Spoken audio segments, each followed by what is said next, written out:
Hello UPSC aspirants, और कैसे हैं आप सब। उम्मीद है आप सब बहुत अच्छे होंगे और अपनी पढ़ाई लिखाई आप बहुत अच्छे से कर रहे होंगे। जीएस पेपर 3 जैसा कि हमारा चल रहा है, तो उसमें हम लोग अपने अंतिम पड़ाव पे हैं। तो लगभग इसके बाद एक सेशन या 2 सेशन और आएगा। जो कुछ इंपॉर्टेंट बातें और बची हैं वो ख़त्म हो जाएगा, तो हमारा यूनिट 1 जीएस पेपर 3 का बहुत अच्छे से कंप्लीट होगा। तो बस जो नए हैं बस उतनी रिक्वेस्ट है, शुरू से जाके सेशन 1 से देखिए, आराम से चीज़ें बहुत अच्छे एक क्रोनोलॉजिकल ऑर्डर में समझ में आएंगी। एग्जैक्टली पढ़ना क्या है, यूनिट का क्या मतलब है, क्या क्या चीज़ें उसमें शामिल हैं। ठीक, तो चलिए आज का सेशन शुरू करते हैं। आज का जो हमारा मुद्दा है वो है बेरोजगारी से संबंधित विषय। देखिए, बेरोजगारी पे यूपीएससी जो सवाल पूछती है वो थोड़े टेढ़ी किस्म की होती है। वहाँ पे सीधा बेरोजगारी नहीं, लेकिन उसके आसपास के सराउंडिंग पे ज़्यादा ध्यान होता है। इस बात को ध्यान रखना है। तो सिर्फ बेरोजगारी पढ़ के जाएंगे तो उम्मीद है उत्तर आप उतने बेहतर ढंग से नहीं लिख पाएंगे। लेकिन मैंने फिर से बताया, यूपीएससी क्वेश्चन वही पूछता है, लेकिन उसका जो मॉड्यूल होता है वो आपको खुद बनाना पड़ेगा।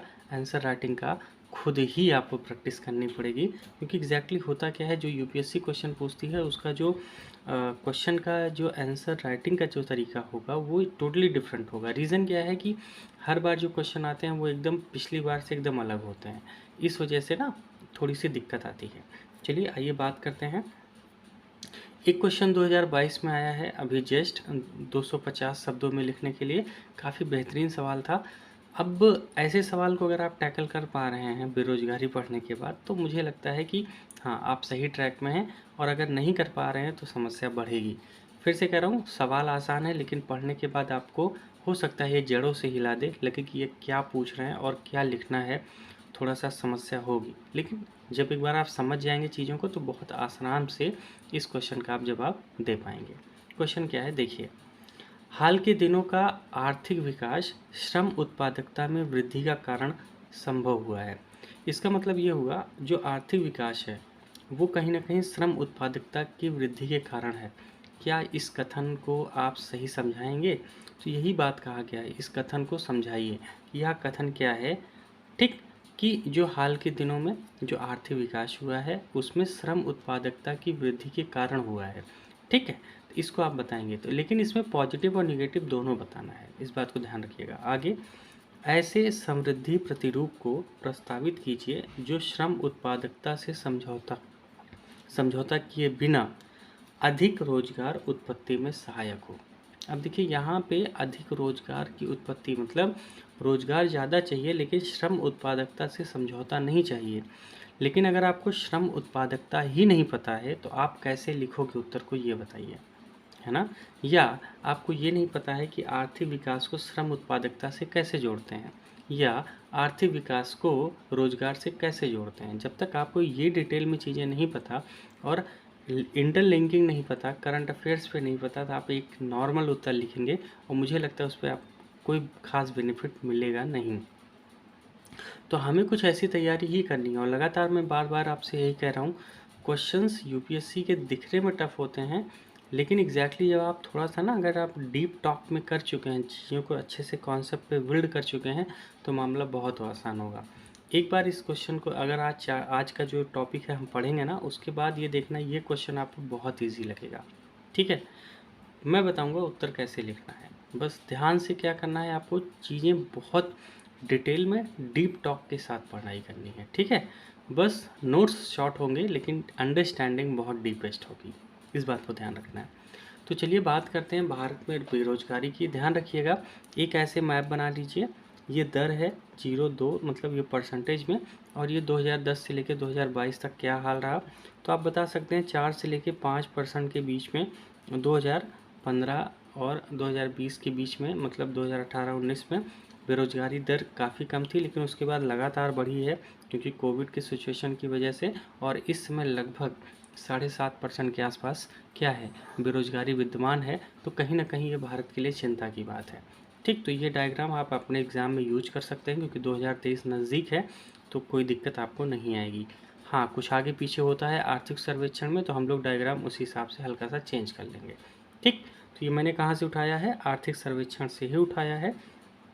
आप भी ये कर सकते हैं। ठीक, 2020 तक का डाटा है, लेकिन मैंने 21 का भी लिया है, 22 का भी आया नहीं है, तो 22 का आएगा तो देखा जाएगा। आइए बात करते हैं भारत में बेरोजगारी के कारक क्या हैं। ऐसे कौन से कारक हैं जो हमेशा भारत में रोजगारी उत्पन्न करते हैं। नंबर है व्यावसायिक कौशल की कमी होना। लोगों को नौकरी ज़्यादा चाहिए, व्यवसाय का कौशल कम है। इस वजह से क्या होता है कि जब वो व्यवसाय ज़्यादा बेहतर ढंग से ओपन हो नहीं पाते हैं और जनसंख्या बढ़ रही है, इस वजह से बेरोजगारी रहती है।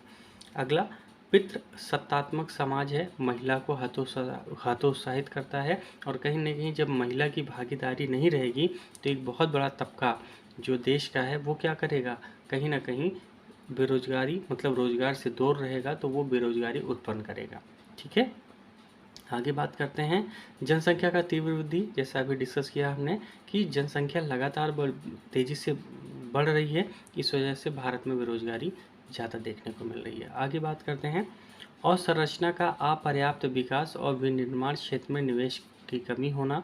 याद करिए अभी हमने जब भी पढ़ा था एफडीआई के बारे में, तो उसमें हमने यही देखा था कि हमें विनिर्माण क्षेत्र में ज़्यादा से ज़्यादा पूंजी लाने की ज़रूरत है, ज़्यादा से ज़्यादा किसकी लाने की ज़रूरत है, एफडीआई लाने की ज़रूरत है, जिससे क्या होता है विनिर्माण क्षेत्र जो कृषि से संलग्न लोग हैं ना, वो ज़्यादातर विनिर्माण क्षेत्र में ही आते हैं।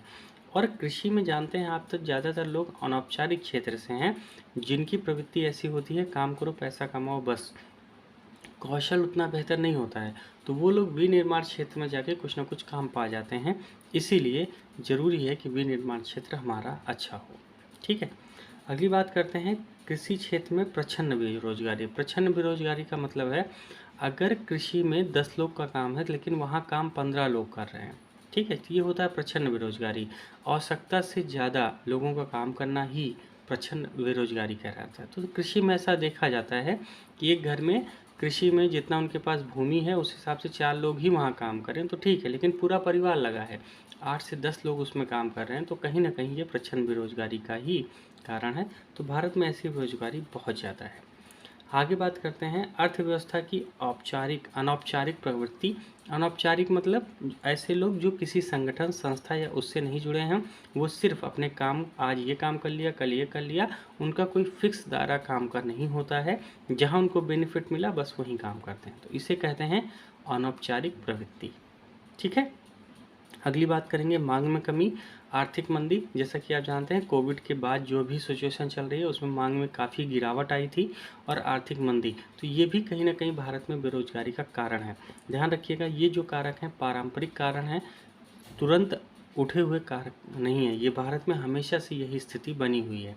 तो इन पॉइंट को आप बहुत अच्छे से लिख सकते हैं।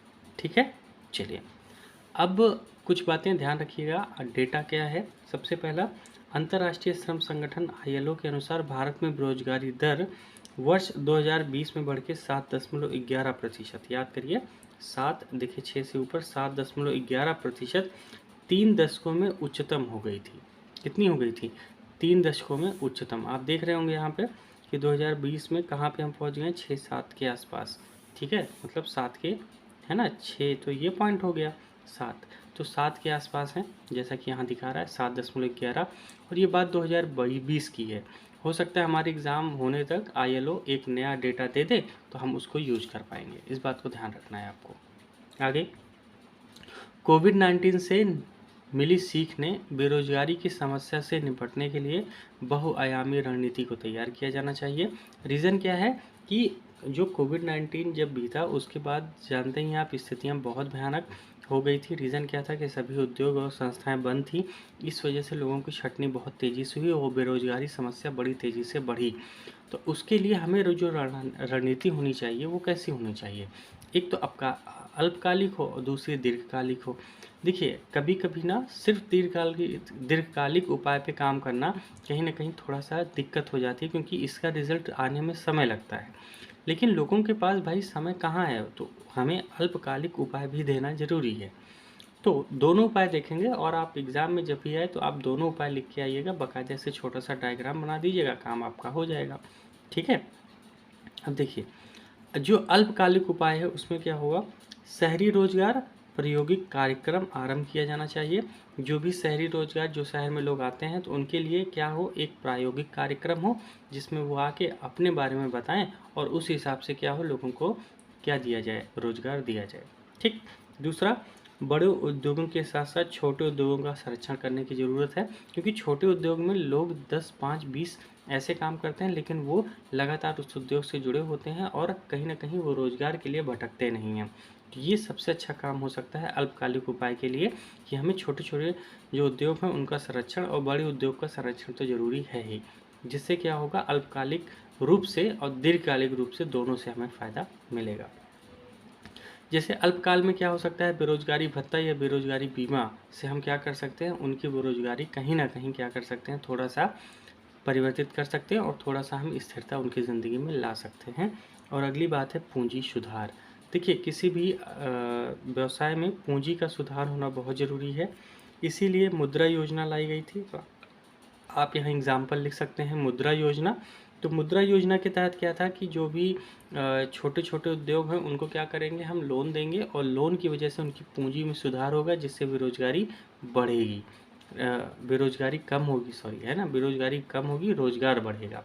तो ये चीज़ें क्या थी, मुद्रा योजना के तहत की गई थी, एक अल्पकालिक सुधार के तौर पर। ठीक है, अब बात हम लोग करते हैं कि दीर्घकालिक के रूप में हम लोग क्या कर सकते हैं। सबसे पहला, एक राष्ट्रीय रोजगार नीति की आवश्यकता है, जो अभी हमारे पास है नहीं। तो भारत सरकार को इस पे काम करना चाहिए कि एक राष्ट्रीय स्तर की रोजगार नीति लाया जाए, जिससे क्या कर सकें, हम लोग दीर्घकालिक सुधार कर सकें। आगे, व्यापक रोजगार संबंधी डिजिटल अर्थव्यवस्था की क्षमता का प्रयोग कर सकते हैं।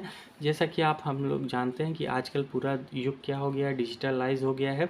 तो हम लोग डिजिटल अर्थव्यवस्था की क्षमता का उपयोग कर सकते हैं, जिससे क्या हो, जो व्यापक रोजगार संबंधी चीज़ों में मिले, क्योंकि हमें पता है आने वाला समय और ज़्यादा डिजिटलाइज होने वाला है। तो दीर्घकालिक उपाय यह के लिए यह बहुत बेहतर साबित हो सकता है। ज़्यादातर अनौपचारिक क्षेत्र का संरक्षण करना बहुत ज़रूरी है, क्योंकि सबसे ज़्यादा भटकेंगे वही, तो उनका संरक्षण बहुत ज़रूरी है। ठीक है, तो डिजिटल अर्थव्यवस्था कहीं ना कहीं, अगला टॉपिक ना जो हमारा है वो डिजिटल अर्थव्यवस्था का ही है, जो विविध है। मतलब कह सकते हैं कि हमने यूनिट 1 में जो यूपीएससी ने दिया है ना, वो हमने कंप्लीट कर लिया। लेकिन डिजिटल अर्थव्यवस्था ये भी क्या है, एक तरह से आर्थिक विकास का बहुत बड़ा योगदान है इसमें। तो हम इसको अगले सेशन में ज़रूर देखेंगे बहुत अच्छे से। चलिए, अगली बात करते हैं, कामगारों को कौशल प्रदान करके। तो अब जो भी कामगार हैं उनको कौशल देंगे, तो कौशल जैसे पीएम कौशल विकास योजना आई है, तो हम क्या करेंगे, उनको कौशल देंगे, कौशल से उनको दीर्घकालिक उनका उपाय होगा। देखिए, किसी भी व्यक्ति को ना अगर रोजगार देना है तो उसको कौशल सिखा दीजिए। कौशल सिखाने से ना अल्पकालिक उपाय नहीं होगा, दीर्घकालिक बहुत लंबे समय के लिए क्या हो जाएगा, उसको फ़ायदा मिल जाएगा। ठीक, तो ये कुछ पॉइंट रहे, क्योंकि जो भी चीज़ें हैं बहुत सटीक मैंने लिखी हैं, और जितना आपको भी ध्यान रखना है, 4 पॉइंट यहाँ हैं, 3 पॉइंट यहाँ हैं, बस इन्हीं को लेके आप कर सकते हैं। या कुछ बेहतर पॉइंट अगर आपको मिल जाए तो आप बिल्कुल उसको ऐड ऑन कर लीजिएगा। चलिए, अब हम लोग बात करते हैं आगे कि भारत सरकार द्वारा उठाए गए क्या कदम हैं किस चीज़ को लेके, रोजगार को समाप्त करने, मतलब रोजगार जो है उसको बढ़ाने को लेके, बेरोजगारी को समाप्त करने को लेके। ठीक है, सरकार के द्वारा क्या कदम उठाए गए हैं। देखिए, नंबर 1 है ई श्रम पोर्टल। ये क्या है, एक ऐसा पोर्टल बनाया गया है जहाँ पे जो राष्ट्रीय सेवागार हैं वो क्या कर सकते हैं, जाके वो सब वहाँ पे अपने आप को जोड़ सकते हैं, और अगर उनसे संबंधित कोई रोजगार आता है तो उनको क्या सूचना दी जाएगी। तो इसमें क्या किया गया है ना, इसको विस्तार किया गया है। इसमें राष्ट्रीय रोजगार सेवा और उद्यम पोर्टल को भी जोड़ा गया है। उद्यम पोर्टल जोड़ने से क्या फ़ायदा हुआ कि जो छोटे छोटे क्या है, जो छोटे छोटे उद्योग हैं या बड़े उद्योग हैं, उनको अगर किसी रोज़गार की ज़रूरत है या किसी व्यक्ति की ज़रूरत है जिसको रोज़गार देना है, तो वो क्या कर सकते हैं, ई श्रम पोर्टल से उस व्यक्ति को सीधा सीधा वहाँ से उठा सकते हैं और अपने यहाँ इंटरव्यू देके या किसी काम से आप उसको बुला के नौकरी दे सकते हैं। तो कहीं ना कहीं ई श्रम पोर्टल क्या कर रहा है, बहुत बेहतर ढंग से काम कर रहा है। ठीक है, अगली बात करते हैं, प्रधानमंत्री राष्ट्रीय ग्रामीण रोजगार गारंटी योजना, जिसे हम मनरेगा कहते हैं, उसके आवंटन को बढ़ाया गया है। मतलब उसकी जो सीमा थी उसको बढ़ाया गया है, जिससे सीधी सी बात है कुछ नए लोगों को रोजगार अवश्य मिलेगा। आगे बात करते हैं, ऑनलाइन सार्वजनिक रोजगार सेवाएं। ये क्या है कि हमने ऑनलाइन कर दिया है सार्वजनिक रोजगार सेवाएं। जैसे मान लीजिए किसी क्षेत्र में भारत सरकार के वहाँ पे क्या है, कोई काम आया है तो हम ऑनलाइन कर दिए हैं, जिससे क्या होगा, लोगों को आसानी से उसकी खबर मिल जाएगी और लोग उससे आगे जुड़ पाएंगे। तो ये कहीं ना कहीं भारत सरकार का एक बहुत अच्छा काम था। अगली बात, जैसा आप जानते हैं, startup India, stand up India, ये सब क्या है, स्टार्टअप इंडिया के तहत अगर छोटे छोटे उद्योग खुलेंगे तो वो रोज़गार कहीं ना कहीं क्या करेंगे, बढ़ाएंगे और बेरोजगारी को कम करेंगे। उसी तरह स्टार्टअप इंडिया है, अगर कोई संस्था की हालत ख़राब है तो हम क्या करेंगे, उसको स्टैंड अप करेंगे, उसको दोबारा खड़ा करेंगे और उनका क्या होगा, आर्थिक गतिविधि के साथ साथ उनकी पूंजी का निर्माण करेंगे, है कि नहीं। तो इससे क्या होगा, फिर रोजगार वृद्धि होगी। चलिए आगे बात करते हैं, रोजगार को ध्यान में रख के आर्थिक नीति को बनाना जिसमें महिलाओं की भागीदारी सुनिश्चित हो सके।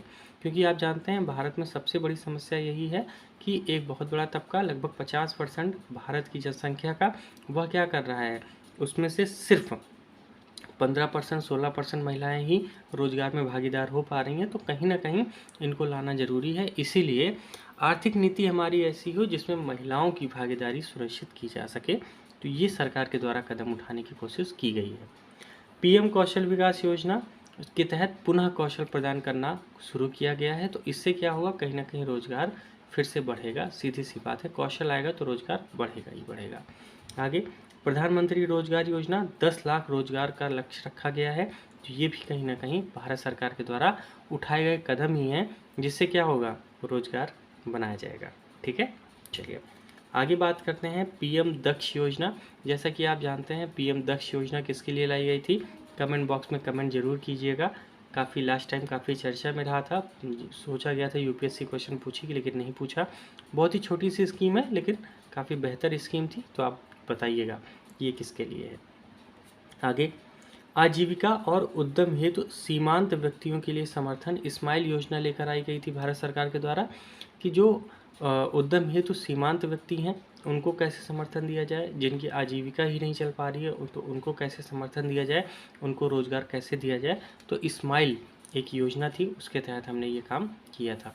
तो ये कुछ पॉइंट्स हैं, ध्यान रखिएगा। इतने पॉइंट तो एग्जाम में आप लिख नहीं पाओगे, लेकिन जितना याद रहेगा उतना बेहतर है, इसीलिए मैंने थोड़े से ज़्यादा डेटा लिए हैं। ठीक, इतने में आपका काम हो जाएगा।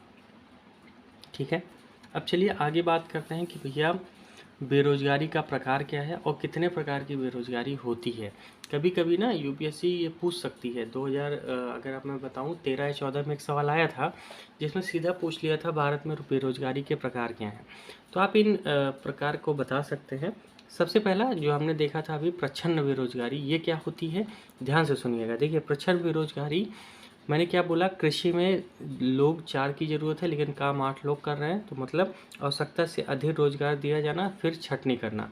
तो ये कहीं ना कहीं क्या है, प्रच्छन्न बेरोजगारी है। अगर मैं आवश्यकता से ज़्यादा रोजगार दे दूंगा तो क्या होगा, सीधी सी बात है, मेरा नुकसान होगा, उसके बाद में छटनी करना ही पड़ेगा। तो क्या होगा, ये प्रच्छन्न बेरोजगारी हो जाती है। अगला है मौसमी बेरोजगारी। देखो मौसमी जो बेरोजगारी होती है वो निश्चित समय का रोजगार होता है। जैसा आप कह सकते हैं खेतिहर मजदूर जो होते हैं, जो खेतों में काम करते हैं, तो वो जब भी खेती का सीज़न आएगा तो वहाँ पे वो रोजगार पा जाते हैं, लेकिन उसके बाद नहीं पाते हैं। उसी तरह अनौपचारिक क्षेत्र जो है भारत का, वो भी क्या करेगा, जब जब मौसमी क्षेत्र काम होगा तो वो जाके काम कर लेंगे, नहीं तो नहीं कर पाएंगे। ऐसे बहुत सारे लोग हैं, बहुत सारे मजदूर हैं। आगे संरचनात्मक बेरोजगारी, ऐसी बेरोजगारी जिसमें सच में आपके पास कौशल की कमी है या शिक्षा का अभाव है। तो ऐसी, जैसे मान लीजिए आपको कंप्यूटर में आप नौकरी करने गए किसी आईटी इंडस्ट्री में, लेकिन आपको आईटी की अब कोई नॉलेज नहीं है, तो ऐसी कहा जाएगा कि आप संरचनात्मक बेरोजगारी से दौर से गुजर रहे हैं। ये तब होता है जब अर्थव्यवस्था बहुत विकसित हो जाए, तो ज़्यादातर संरचनात्मक बेरोजगारी देखी जाती है, क्योंकि शिक्षा का खराब स्तर ही कहीं ना कहीं जिम्मेदार होता है। ठीक है, अगली बात करते हैं चक्रीय बेरोजगारी। देखिए चक्रीय बेरोजगारी क्या है, वो मंदी के दौरान बढ़ती है। कब बढ़ती है, जब जब मंदी आएगी ना उस दौरान ये बढ़ जाएगी, सीधी सी बात है, क्योंकि चक्र बनता है ना, एक चक्र होता है। जैसे मान लीजिए यहाँ पे सब कुछ अच्छा है, धीरे धीरे धीरे धीरे एक समय बाद फिर से मंदी आएगी, तो वहाँ पे क्या होता है, बहुत सारे लोगों को हटा दिया जाता है। तो ऐसे में हम कहा जा सकता है कि यह एक चक्रीय बेरोजगारी है। अगली हम बात करेंगे तकनीकी बेरोजगारी। देखिए तकनीकी बेरोजगारी का मतलब होगा कि प्रौद्योगिकी में कोई बदलाव कर दिया गया, तो जो लोग पुराने हैं वो प्रौद्योगिकी को, नई प्रौद्योगिकी समझने में उनको समस्या हो रही है, तो वो क्या हो जाते हैं, कहीं ना कहीं बेरोजगार इस वजह से हो जाते हैं। तो कहा जाएगा इसको तकनीकी बेरोजगारी। ठीक, अगली देखिए, अगला है घर्षण बेरोजगारी। देखिए घर्षण बेरोजगारी क्या है, नौकरी बदलने में या नई नौकरी प्राप्त करने के बीच का जो खाली समय है, मतलब मैंने एक नौकरी बदली तो जो नई नौकरी मिल रही है उसके बीच में हो सकता है आपको 2-4 महीने या कभी-कभी साल भर लग जाता है, तो वो बेरोज़गारी क्या कहलाएगी? घर्षण बेरोज़गारी कहलाएगी। ठीक है? तो ये क्या है? बेरोज़गारी का ही एक प्रकार है, ध्यान रखिएगा अगर यूपीएससी कभी पूछे तो। ठीक है? हो सकता है प्रीलिम्स में ही पूछ ले। आगे, सुभेद रोजगार, ये क्या होता है? देखिए, जिसका कोई रिकॉर्ड नहीं है, जैसे बहुत सारे लोग हैं जिनका कोई रिकॉर्ड ही नहीं है, तो उसे सुभेद रोजगार कहेंगे। अनौपचारिक रूप से कार्यरत हैं लेकिन कोई रिकॉर्ड नहीं है, जैसे मान लीजिए कोई दुकान पे जाके कोई व्यक्ति काम कर रहा है और छोटी सी दुकान है, तो और वो उस पे भी जाके 5,000 10,000 पे काम कर रहा है। अब ये ऐसा व्यक्ति क्या है? अनौपचारिक रूप से है लेकिन उसके हमारे पास कोई रिकॉर्ड नहीं है, तो वो क्या कहलाएगा? सुभेद रोजगार कहलाएगा। समझ में आया? तो कुल मिला के हमने इतनी सारी बेरोजगारी पढ़ी, कुल मिला के 1 2 3 4 5 6 7, तो 7 प्रकार की हमने बेरोजगारी पढ़ी है। और आएगा ना 2-3 तो आप लिख ही देना, अगर आपसे पूछा जाए उसके प्रकार के बारे में। नहीं पूछना है तो स्टिक द क्वेश्चन रहना है, ध्यान रखिएगा। अब हम लोग सबसे इम्पोर्टेंट बात करेंगे ना, ये श्रम उत्पादकता होती क्या है, आइए देखते हैं। आर्थिक विकास और श्रम उत्पादकता, ठीक है, काफ़ी इंपॉर्टेंट है, यूपीएससी का थोड़ी नज़र इस पे है तो ध्यान रखना है, आगे भी क्वेश्चन हो सकता है आए, तो हमें तैयार रहना है। देखिए, सामान्यतः श्रम उत्पादकता देश की अर्थव्यवस्था में प्रति घंटा उत्पादन को मापती है। इसका मतलब ये हुआ कि श्रम उत्पादकता और जीवन स्तर में सुधार के मध्य प्रत्यक्ष संबंध पाया जाता है। देखिए, जो श्रम उत्पादकता है वो ये देखा जाता है कि हर घंटे हमने कितना उत्पादित किया। जैसे मान लेते हैं एक दिन में 100 करोड़ का काम हुआ है पूरे भारत में, तो हर घंटे कितने, मतलब कितने करोड़ का काम हुआ या हमने कितना उत्पादन करके दिखाया, ये कहलाती है श्रम उत्पादकता। मैं फिर से बता रहा हूँ ना, अगर इस शब्द ये टर्मिनोलॉजी का मतलब आपको नहीं पता तो आप उत्तर कैसे लिखते? तो आप अंटसंट इधर उधर की बातें लिख के आते, है ना? तो एग्जैक्ट बातें नहीं पता है, समस्या आएगी। ध्यान रखिएगा, श्रम उत्पादकता क्या होती है? प्रति घंटे उत्पादन को मापती है और कहीं ना कहीं क्या करती है? उत्पादकता और जीवन स्तर में सुधार के मध्य एक प्रत्यक्ष संबंध को बताती है। ठीक, जैसे जैसे श्रम उत्पादकता बढ़ती है वह समान समय में, मतलब उसी समय में अधिक वस्तुओं और सेवाओं का उत्पादन शुरू कर देती है। क्यों? क्योंकि सीधी सी बात है भैया, जो श्रम उत्पादकता जब बढ़ेगी तो प्रति घंटा उत्पादन बढ़ेगा, और जब बढ़ेगा तो सीधी सी बात है वस्तुओं और सेवाओं में उत्पादन ज़्यादा होने लगेगा। आगे बात करते हैं। विशेषज्ञों का मानना है कि देश में श्रम उत्पादकता में वृद्धि के लिए नीतियों तथा कंपनियों दोनों का ही स्तर पर जल्द से जल्द काम किए जाने की आवश्यकता है, क्योंकि उत्पादकता न सिर्फ देश के विकास की गति बनाए रखने में मदद करती है बल्कि वैश्विक स्तर पर प्रतियोगिता में बने रहने में सहायक होती है। सीधी सी बात है, विशेषज्ञों का मानना है कि अगर हमारी श्रम उत्पादकता बढ़ेगी तो नीतियों और कंपनी दोनों स्तर पर जल्द से जल्द क्या होगा? काम किए जाने की आवश्यकता, और उत्पादकता न सिर्फ देश के विकास को बल्कि वैश्विक स्तर पर भी प्रतियोगिता हमें बना के रखेगी। रीज़न क्या है कि हम वस्तुएं और सेवाओं को ज़्यादा बनाने लगेंगे, तो क्या होगा? विश्व स्तर पर भी हमारा काम बेहतर होगा। ठीक, आगे देखिए, state bank of India research की एक रिपोर्ट है, उसमें कहा गया है कि जो कुछ वर्षों में भारत की श्रम उत्पादकता अन्य देशों की तुलना में काफ़ी कम थी, जिससे जल्द से जल्द नीतिगत उपायों के माध्यम से समाप्त करने की आवश्यकता है। ठीक, ये 3-4 पॉइंट आपको श्रम उत्पादकता पे ध्यान होने ही चाहिए। अब यूपीएससी कोई भी क्वेश्चन पूछेगी ना श्रम उत्पादकता, तो इसी पे कर लेंगे। अब जैसे मान लीजिए, वो क्वेश्चन कहाँ गया, देखिए क्वेश्चन कहा गया था, आर्थिक विकास और श्रम उत्पादकता में वृद्धि के कारण संभव हुआ है, तो आप बताएंगे हाँ संभव तो हुआ है, सब कुछ बेहतर है, क्योंकि हमने क्या किया है? श्रम उत्पादन से क्या किया? अपने आर्थिक विकास को प्राप्त तो किया। क्यों, कैसे प्राप्त किया? क्योंकि श्रम उत्पादकता क्या करती है? प्रति घंटा उत्पादन करती है, और जिससे श्रम उत्पादकता और जीवन स्तर में सुधार आता है, और कहीं ना कहीं ऐसा देखा गया है, भारत में यह सुधार हमें देखने को मिला है। ठीक, और समय समय पे क्या होता है? तुरंत का तुरंत उत्पादन शुरू हो सकता है, और ये बता देंगे, विशेषज्ञों का भी ऐसा मानना है। उसके बाद आप ये बताएंगे कि भैया नहीं, हमने ये देखा है कि इस रिपोर्ट के अंदर ये पाया गया है कि क्या है, अन्य देशों की तुलना में काफ़ी कम थी, तो हमें जल्द से जल्द सुधार करने की भी आवश्यकता है। अब आपने ये बता दिया, अब आप कैसे बताएंगे कि समृद्धि प्रतिरूप को प्रस्तावित किए बिना, मतलब किया जाए ऐसा समृद्धि प्रतिरूप प्रस्तावित किया जाए कि श्रम उत्पादकता को ऐसा बनाया जाए कि उससे बिना समझौता किए भी रोजगार बढ़ सके। तो आप क्या बताएंगे? महिलाओं को हतोत्साहित ना किया जाए, उनको बढ़ाया जाए, जनसंख्या पे थोड़ा सा नियंत्रण किया जाए, व्यावसायिक कौशल को बढ़ाया जाए। तो इससे क्या होगा? इससे यही तो होगा, सीधी सी बात है, श्रम उत्पादकता में कमी नहीं आएगी लेकिन रोजगार बढ़ जाएगा। अगर हम अपने क्या करेंगे, कौशल को बढ़ाएंगे, तो क्या हमारी उत्पादकता कम होगी? बिल्कुल, उससे कोई समझौता नहीं होगा, लेकिन रोजगार बढ़ जाएगा, क्योंकि सीधी सी बात है, और ज़्यादा से ज़्यादा लोग व्यवसाय करने आएंगे, और व्यावसायिक कौशल हो गया तो है कि नहीं। आगे मांग में वृद्धि करके, और जो हमने यहाँ पढ़ा था यार, ये वाले ये पॉइंट लिख दीजिएगा, काम खत्म हो जाएगा आपका। ठीक है, तो ऐसे करना है। लेकिन यहाँ सिर्फ उसका ये मतलब था ना कि आप श्रम उत्पादकता को समझते हैं कि नहीं, और उसको रोजगार से जोड़ पाते हैं कि नहीं। बस यही यूपीएससी का टारगेट था। तो मुझे लगता है कि अब आप अगर इस चैप्टर को पढ़े होंगे तो ये क्वेश्चन आपके हाथ से बिल्कुल नहीं जाएगा। कोशिश करिएगा लिखने की, कुछ और भी डेटा आगे मिलेगा आपको, उससे आप लिख सकते हैं, कोई दिक्कत नहीं आएगी। ठीक है, अभी नहीं हो पा रहा है तो कुछ दिन रुकिए, जब पूरा कंप्लीट हो जाएगा तब आप इस क्वेश्चन को लिख पाएंगे। ठीक है, चलिए आज के लिए इतना ही बहुत है। तो मुझे लगता है ये सेशन आपको ज़रूर पसंद आया होगा। प्लीज़ थोड़ा सा रिक्वेस्ट है आप सभी से कि प्लीज़ क्या करिए, इसको शेयर कर दीजिए दोस्तों के साथ, और टेलीग्राम चैनल ज़रूर ज्वाइन कर लीजिए। फिर मिलेंगे अगले सेशन में, तब तक आप सभी का बहुत बहुत धन्यवाद।